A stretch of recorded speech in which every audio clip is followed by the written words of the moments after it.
नमस्कार दोस्तों, मैं सीमा सिलावट आप सभी का बहुत बहुत स्वागत करती हूँ मेरी आज की इस वीडियो में। दोस्तों, आज की इस वीडियो में भी हम बात करेंगे एक बहुत ही खास राजयोग के बारे में। जी हाँ, जिसका नाम है लक्ष्मी नारायण राजयोग। ये भी एक तरह का राजयोग है। जैसे डेफिनेशन मैं आपको बता चुकी हूँ राजयोग के बारे में कि राजयोग का मतलब क्या होता है। राजा के समान सुख सुविधा, मान सम्मान, यश, वैभव सब कुछ मिलता है। लेकिन ये जो राजयोग है और जो राजयोग है उनसे और भी ज़्यादा प्रभावशाली है, ज़्यादा बलशाली है और थोड़ा सा अलग है। देखिए, जैसे कि इसके नाम से ही पता चल रहा है कि लक्ष्मी नारायण राजयोग। लक्ष्मी का मतलब है धन, वैभव, और नारायण जो कि साक्षात विष्णु भगवान है। और जो विष्णु भगवान है वह है बृहस्पति देव, जिनके देवता हैं। और बृहस्पति देव है वो है हमारे ज्ञान के कारक। तो देखिए, जिस व्यक्ति की कुंडली में यह लक्ष्मी नारायण राजयोग बनता है उसको धन, वैभव ये तो सब कुछ मिलता ही है, लेकिन उसके पास ज्ञान भी बहुत ज्यादा होता है। उसके पास ज्ञान की कोई कमी नहीं होती है। तो बहुत अच्छा कॉम्बिनेशन बनता है। एक ये धन और वैभव का बनता है और दूसरा बनता है ज्ञान का। तो ऐसे व्यक्ति की कुंडली में, जिनकी कुंडली में यह राजयोग बन रहा है, वह जो अपना धन है वो बहुत ही अच्छे कार्यों में लगाता है, नैतिक कार्यों में लगाता है, धर्म के मार्ग पे चलता है, क्योंकि उसके पास ज्ञान भी होता है। तो जो उसका जो पैसा है उसका वो दुरुपयोग कभी नहीं करता है, उस पैसों को अच्छे उपयोग में भी लगाता है। तो बहुत अच्छा कॉम्बिनेशन है लक्ष्मी नारायण राजयोग। इसीलिए यह जो राजयोग है दूसरे राजयोग की तुलना में बहुत ज्यादा प्रभावशाली है, बहुत ज्यादा बलशाली है। मेरे पास फॉर एग्जाम्पल यहाँ पर दो लग्न कुंडली है, एक तुला लग्न की कुंडली है और एक वृश्चिक लग्न की कुंडली है। इन दोनों कुंडली से मैं आपको समझाऊंगी कि कैसे आप देख सकते हैं खुद की आप ही कुंडली में यह लक्ष्मी नारायण राजयोग बन रहा है या नहीं। और यह जो राजयोग है वह बनता है शुक्र और बुध देव की युति से। तो इन दोनों ग्रहों की जहां भी युति होती है वहां पर यह राजयोग बनता है। देखिए, जो भी राजयोग है वो 6, 8, 12 में इतना प्रभावशाली नहीं होता है। मैं पिछली वीडियो में भी आपको बता चुकी हूँ। और जो थर्ड हाउस होता है और जो 11th हाउस होता है ये एवरेज हाउस होते हैं। तो यहाँ पर भी यह राजयोग बनता तो है लेकिन इतना प्रभावशाली नहीं बनता है जितना कि केंद्र के ये जो चारों हाउस है और ये जो त्रिकोण के 2 हाउस है वहां पर कोई भी राजयोग है वो बहुत बलशाली होता है, बहुत अच्छे रिजल्ट देता है, क्योंकि कुंडली के ये बहुत ही पावरफुल हाउस होते हैं। तो चलिए आगे बढ़ते हैं। मेरी इस वीडियो में सबसे पहले हम बात करेंगे कि लक्ष्मी नारायण राजयोग के लाभ क्या होते हैं। लाभ वही होते हैं जो और राजयोग के होते हैं, लेकिन यह राजयोग थोड़ा और प्रभावशाली होता है। बस इतना सा अंतर है, राजा के समान सारी सुख सुविधा उस जातक को मिलती है जिसकी कुंडली में यह राजयोग बनता है। तो सबसे पहले हम ये लेंगे तुला लग्न की कुंडली। यहाँ पर इस कुंडली में हम देखेंगे कि यह राजयोग कैसे बनता है। देखिए, 7 नंबर की राशि है, ये तुला लग्न की राशि है। और यहाँ पर जो तुला लग्न के स्वामी हैं, तुला राशि के जो ग्रह स्वामी हैं वो है शुक्रदेव। तो यहाँ पर देखिए शुक्र है और यहाँ पर अगर बुध देव, क्योंकि मैंने आपको बताया कि शुक्रदेव और बुध देव की युति से यह राजयोग बनता है। तो यहाँ पर अगर ये दोनों ग्रह बैठे हैं तो यहाँ पर देखिए शुक्रदेव स्वयं के राशि के साथ बैठे हैं, खुद के घर में बैठे हैं। तो बहुत अच्छी स्थिति होती है। जब भी कोई भी ग्रह अपनी खुद की राशि में बैठ जाता है तो बहुत ही पावरफुल एक स्थिति बन जाती है। तो यहाँ पर शुक्रदेव बहुत अच्छे रिजल्ट देंगे और यहाँ पर बुध देव भी यहाँ पर बहुत अच्छे रिजल्ट देंगे। क्योंकि यहाँ पर देखिए बुध देव की 2 राशि एक त्रिकोण में है, एक त्रिभाव में है। तो यहाँ पर बुध देव फर्स्ट नियम से योग कारक हो गए हैं और शुक्र देव तो खुद के घर में बैठे हैं तो वो बहुत अच्छी स्थिति में है। तो यहाँ पर इस कुंडली में फर्स्ट हाउस में यह जो राजयोग है वो बहुत अच्छा बनेगा और बहुत अच्छे रिजल्ट देगा। फिर बात करते हैं हम सेकेंड हाउस की। तो यहाँ पर अगर शुक्र देव और बुध देव बैठे हैं तो यहाँ पर भी देखिए शुक्र देव योग कारक हो गए हैं और यहाँ पर बुध देव हैं, यहाँ पर भी ये भी योग कारक है फर्स्ट नियम से और बैठे भी अच्छे घर में हैं। तो शुक्रदेव बुध देव दोनों ही योग कारक हो गए हैं। क्योंकि देखिए, मैंने आपको पहले ही भी बताया है कि कोई भी राजयोग अगर बनता है तो उसके लिए बहुत ज्यादा जरूरी है, सबसे फर्स्ट नियम, कि जिन ग्रहों की युति से यह राजयोग बन रहा है वो दोनों ग्रह यहाँ पर योग कारक होने चाहिए। तो ये दोनों ग्रह भी यहाँ पर योग कारक है तो दूसरे घर में भी यह राजयोग बहुत अच्छे रिजल्ट देगा। फिर बात करते हैं थर्ड हाउस की, तो यहाँ पर शुक्र और बुध देव। तो थर्ड हाउस में मैंने आपको बताया कि एवरेज हाउस है, बुरा घर हम नहीं कह सकते, त्रिक भाव की गिनती में हम इसे नहीं लाते हैं, लेकिन यह संघर्ष का घर है, मेहनत का घर है, स्ट्रगल का घर है, तो इतने अच्छे रिजल्ट भी नहीं देता है। रिजल्ट भी इसके मिलते हैं लेकिन काफी देर से मिलते हैं, बहुत मेहनत करने के बाद मिलते हैं। रिसेंटली आपको इसके कोई रिजल्ट नहीं मिलते हैं। तो यहाँ पर अगर शुक्रदेव बुधदेव हैं तो शुक्रदेव भी योग कारक है, बुधदेव भी योग कारक है। यह राजयोग यहाँ पर भी बनेगा, लेकिन इसके रिजल्ट आपको काफी मेहनत करने के बाद मिलेंगे और रिजल्ट आपको थोड़े लंबे टाइम के बाद मिलेंगे। फिर बात करते हैं फोर्थ हाउस की। यहाँ पर अगर शुक्रदेव और बुधदेव बैठे हैं तो देखिए यहाँ पर भी शुक्रदेव योग कारक हो गए, बुधदेव भी यहाँ पर योग कारक हो गए, तो इस हाउस में भी यह राजयोग बहुत अच्छा काम करेगा। फिर बात करते हैं फिफ्थ हाउस की। यहाँ पर शुक्रदेव और यहाँ पर बुधदेव, यहाँ पर भी शुक्रदेव योग कारक है और बुधदेव भी योग कारक है, तो बहुत अच्छा रिजल्ट देंगे। और क्योंकि त्रिकोण का है, देखिए केंद्र के जो चारों घर हैं और त्रिकोण के दोनों घर हैं, यहाँ पर कोई भी राजयोग बहुत अच्छा रिजल्ट देते हैं। तो यहाँ पर त्रिकोण में भी शुक्रदेव और बुधदेव बैठे हैं तो बहुत अच्छे इसके रिजल्ट मिलेंगे। फिर बात करते हैं हम सिक्स हाउस की, जो कि त्रिक भाव है। देखिए शुक्रदेव यहाँ, शुक्र और बुधदेव दोनों यहाँ बैठे हैं, तो शुक्रदेव यहाँ पर उच्च के हो गए और बुधदेव, जैसे कि शुक्रदेव मीन राशि के साथ में उच्च के हो जाते हैं, लेकिन बुधदेव मीन राशि के साथ में नीच के हो जाते हैं। लेकिन यहाँ पर उच्च का ग्रह साथ में बैठा है, जैसे कि मैंने नीच भंग राजयोग में बताया है, तो यह एक नियम है कि नीच भंग होता है उसे, तो यहाँ पर नीच भंग हो रहा है। लेकिन 6, 8, 12 में नीच भंग नहीं होता है। 6, 8, 12 में कोई भी ग्रह अगर नीच भंग होता है तो भी उसके रिजल्ट इतने अच्छे नहीं मिलते हैं जितने कि और घर में नीच भंग होने पर मिलते हैं। तो यहाँ पर देखिए शुक्रदेव जो है वो भी मारक हो गए हैं, क्योंकि चाहे उच्च का है लेकिन त्रिक भाव में बैठे हैं तो इतने अच्छे रिजल्ट नहीं देंगे। तो शुक्रदेव पहली कंडीशन में मारक हैं और बुधदेव हैं जो यहाँ पर विपरीत राजयोग नहीं बनाएंगे, क्योंकि विपरीत राजयोग तभी बनता है जब लग्नेश स्ट्रांग हो। लग्नेश खुद त्रिक भाव में है तो विपरीत राजयोग नहीं बनेगा।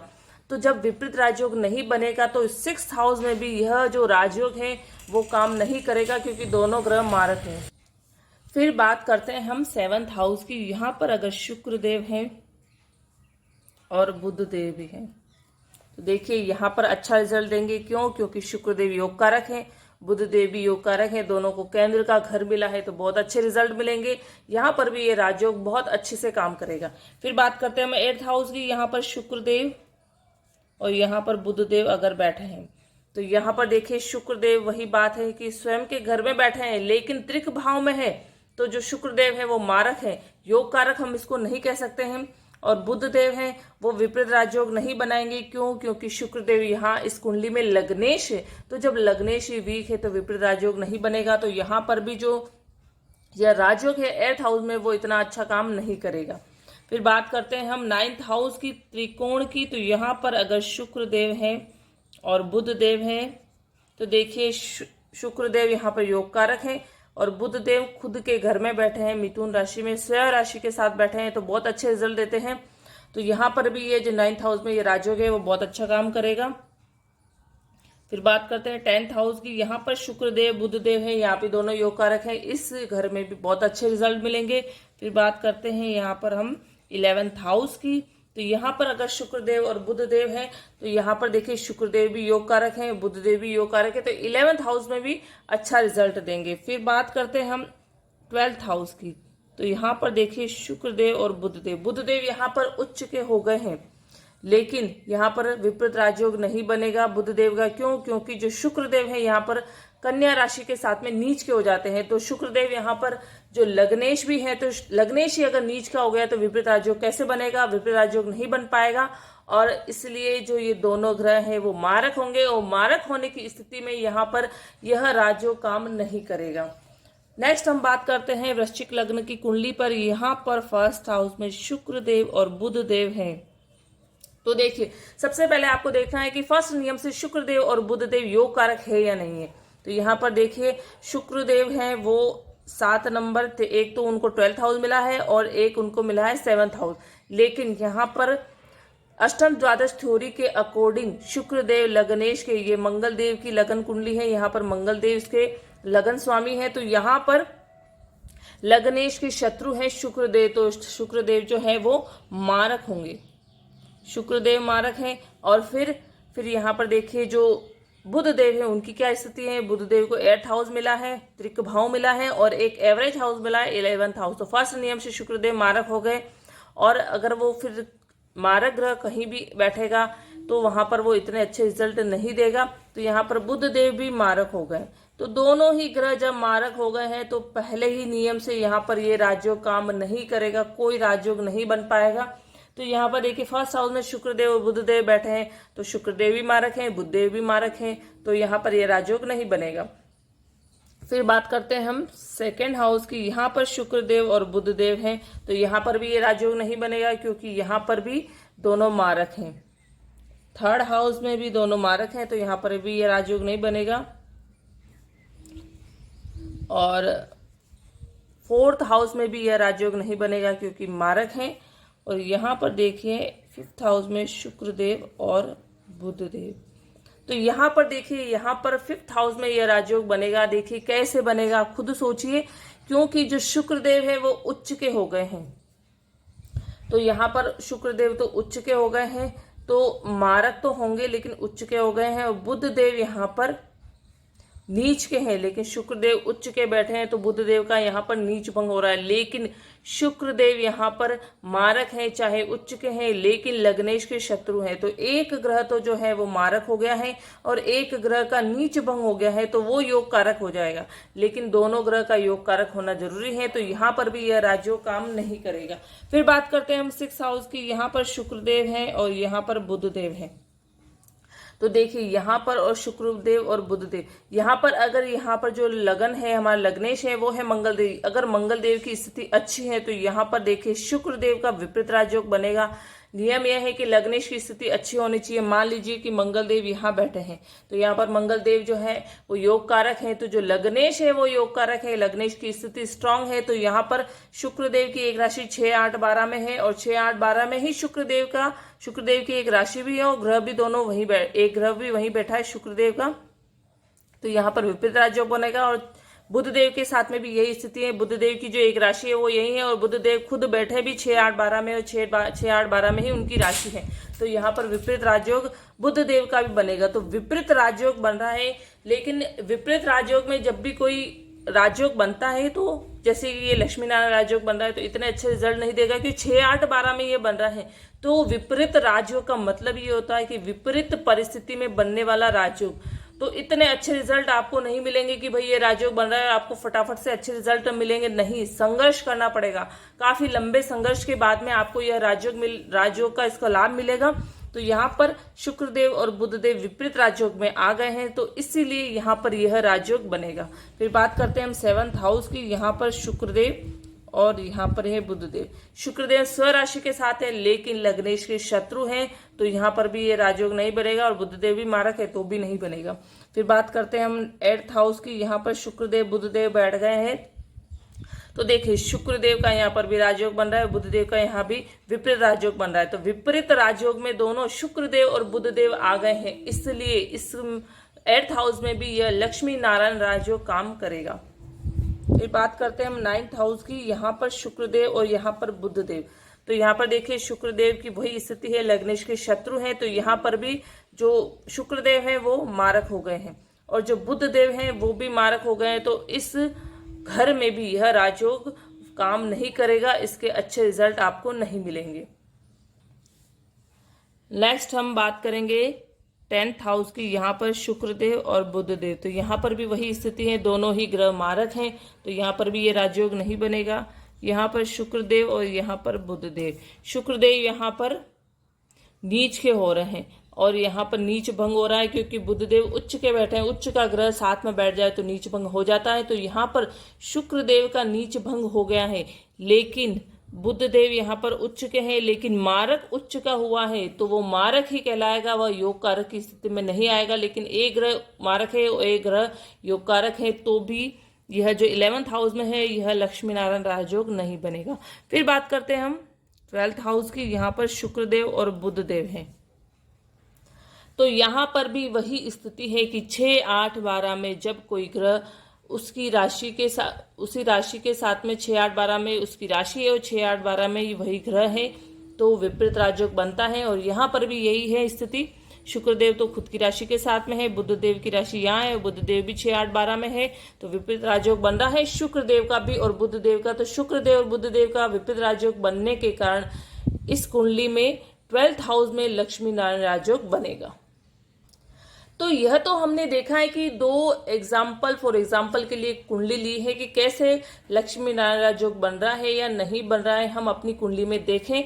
फिर बात करते हैं कि ये जो लक्ष्मी नारायण राजयोग है इसके कुछ नियम भी हैं, तो वो हमें देखने होंगे, तभी यह राजयोग काम करेगा। तो जो इसके नियम है, पीछे क्या क्या नियम लगते हैं, उनको भी हमें ध्यान में रखना होगा। लक्ष्मी नारायण राजयोग के लाभ मैं आपको बता चुकी हूँ। फिर बात करते हैं हम राजयोग के नियम। देखिए, कोई भी राजयोग बनता है तो उसके पीछे नियम भी है, उनको हमें फॉलो करना होगा, तभी आप जान पाएंगे कि आपकी कुंडली में यह लक्ष्मी नारायण राजयोग बन रहा है या नहीं बन रहा है। सबसे पहले बात है युति की। दो ग्रहों की युति होती है, शुक्रदेव बुधदेव की। तो युति आपको देखनी है कि युति से यह राजयोग बन रहा है या नहीं बन रहा है। दृष्टि से भी यह राजयोग बनता है, लेकिन दृष्टि से इतना पावरफुल नहीं बनता है जितना कि युति से बनता है। तो दृष्टि से भी यह राजयोग काम तो करता है, ऐसी बात नहीं है कि दृष्टि से राजयोग नहीं बनता है। और शुक्रदेव और बुधदेव की युति जहां होती है वहां यह राजयोग काम करेगा। दृष्टि इन दोनों की 7वीं दृष्टि होती है, तो 7वीं दृष्टि जहां भी होगी, मान लीजिए शुक्रदेव यहाँ बैठे हैं और बुधदेव यहाँ बैठे हैं, तो दोनों की 7वीं दृष्टि एक दूसरे के ऊपर पड़ेगी, तो दोनों की दृष्टियां एक दूसरे के ऊपर है, तो उससे भी यह राजयोग काम करेगा। तो दृष्टि से भी यह राजयोग काम करता है, लेकिन इतना पावरफुल नहीं होता है। फिर सेकंड है कि योग कारक। ये मैंने पहले भी आपको बताया है कि राजयोग जो भी बनता है उसमें सबसे पहला नियम है कि जिन ग्रहों की युति से यह राजयोग बन रहा है, जो ग्रह यह राजयोग बना रहे हैं, उनका योग कारक होना बहुत ज्यादा जरूरी है। अगर वो योग कारक नहीं है तो यह राजयोग कभी नहीं बनेगा।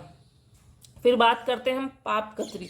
देखिए, एक पाप कत्री एक दोष होता है, इसको योग हम नहीं कह सकते हैं। यह बनता है शनि, राहु और केतु से। शनिदेव, राहुदेव और केतुदेव ये एक पापी ग्रह ये माने जाते हैं, और इन ग्रहों के बीच में कोई शुभ ग्रह या सौम्य ग्रह फंस जाते हैं तो यह पाप कत्री योग बनता है। मैं इसके ऊपर पूरी डिटेल में वीडियो बनाऊंगी, अभी आप थोड़ा सा शॉर्ट में समझ लीजिए।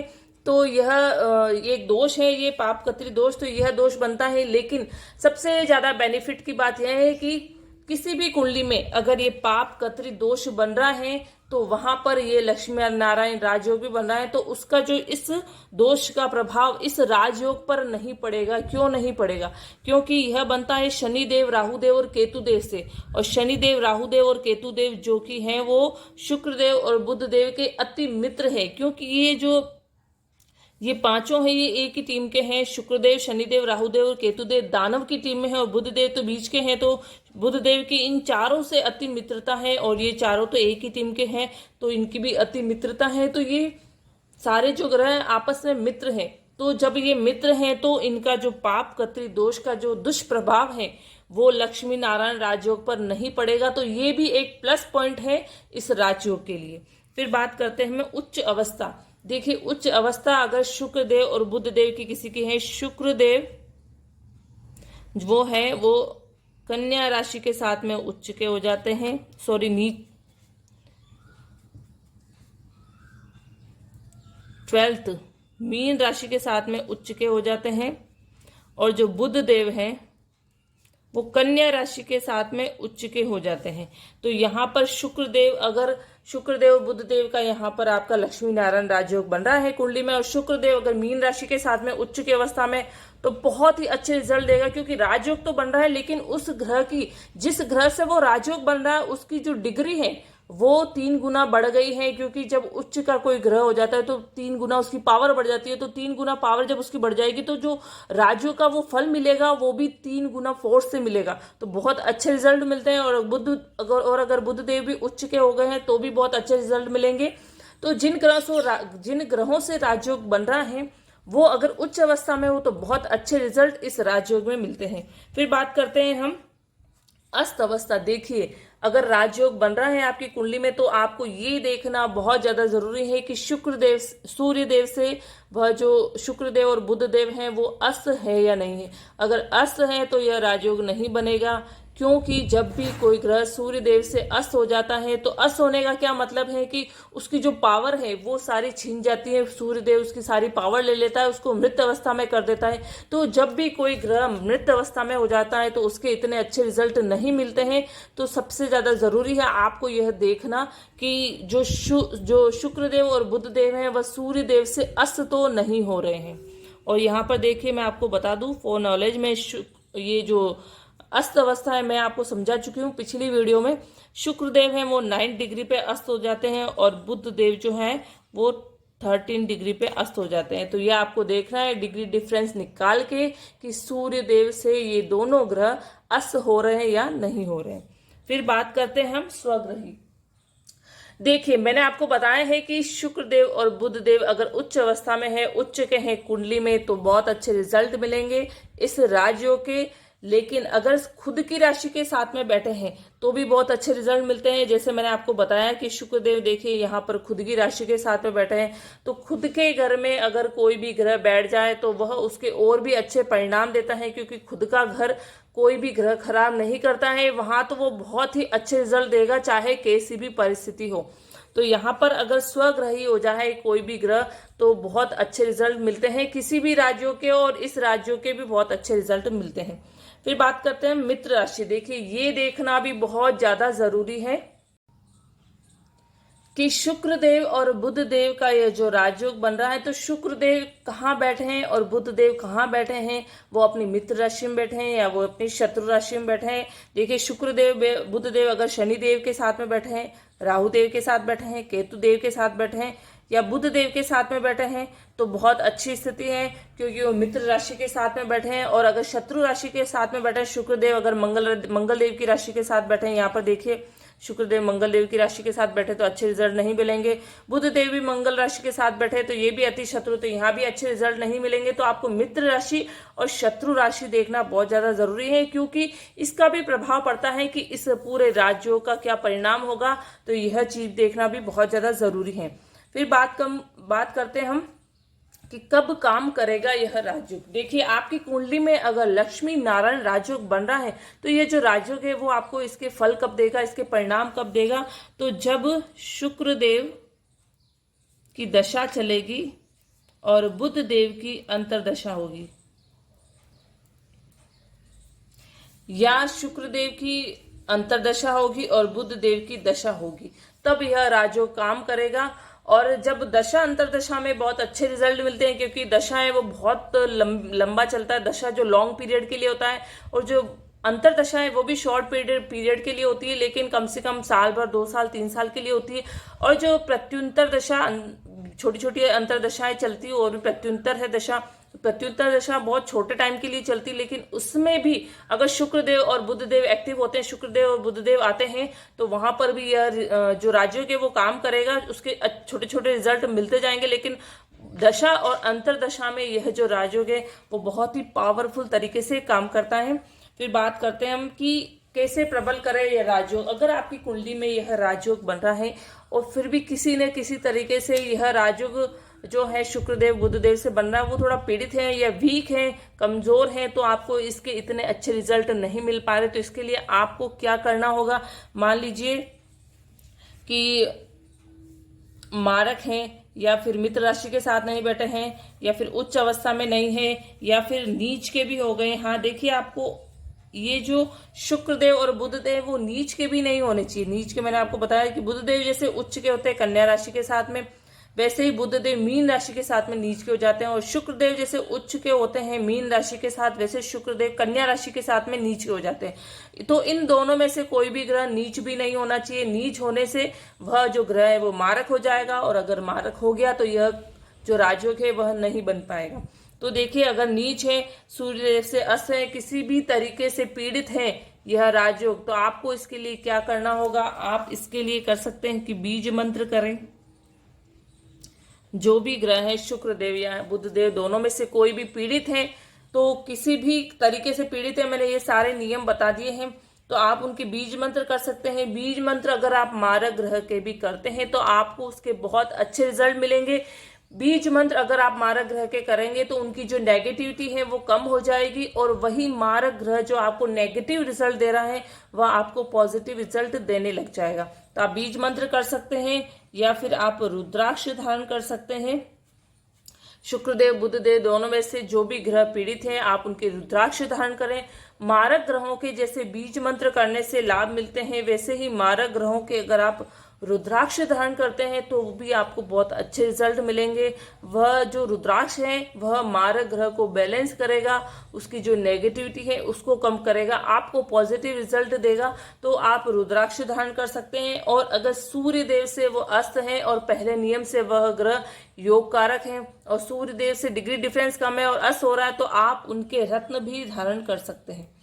तो अगर आप रत्न धारण करेंगे तो जो भी ग्रह सूर्य देव से अस्त हो गया है, रत्न धारण करने से उसकी जो डिग्री है वो डिग्री बढ़ जाएगी, और डिग्री बढ़ने पर वह जो राजयोग है वह बहुत अच्छे से काम करेगा। क्योंकि डिग्री बढ़ेगी तो वह जो ग्रह है वह एक्टिव हो जाएगा, और एक्टिव होगा तब वह इस कुंडली में राजयोग बनाएगा। तो ऐसे सारे नियम है, आपको ये नियम भी देखने हैं कि आपकी कुंडली में ये नियम कैसे आप देख रहे हैं, कैसे आप उसको फॉलो कर रहे हैं। फिर आप देख सकते हैं कि आपकी कुंडली में यह लक्ष्मी नारायण राजयोग बन रहा है या नहीं बन रहा है। तो दोस्तों, आज की ये जो मेरी वीडियो है वह आपको कैसी लगी है और आपको कितनी समझ में आई है, मुझे कमेंट बॉक्स में कमेंट जरूर करें। मेरी वीडियो को आप ज़्यादा से ज़्यादा लाइक करें, उसको आगे शेयर करें, और अगर अभी तक आपने मेरे चैनल को सब्सक्राइब नहीं किया है तो प्लीज़ मेरे चैनल को सब्सक्राइब जरूर करें। Okay, thank you.